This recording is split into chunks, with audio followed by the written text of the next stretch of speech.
Pastor Abhinay Darshan jail నుంచి విడుదలయ్యారు.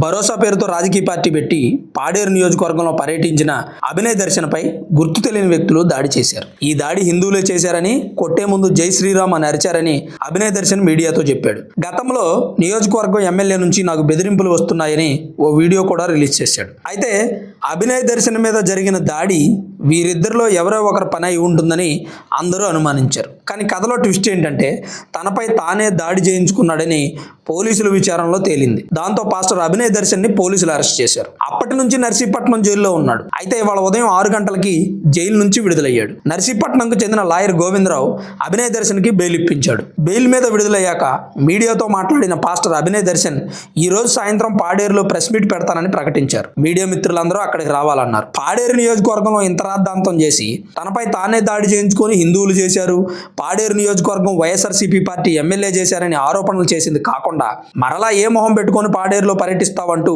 అనేక మంది అభినయ్ దర్శన్ ఉద్దేశించి కామెంట్లు చేస్తున్నారు. దాడి తనపై తానే చేయించుకున్నాడని పోలీసు విచారణలో తేలింది కాబట్టి సరిపోయింది. లేదంటే హిందువులకి క్రైస్తవులకు మధ్య ఎంత పెద్ద గొడవ జరిగి ఉండేది.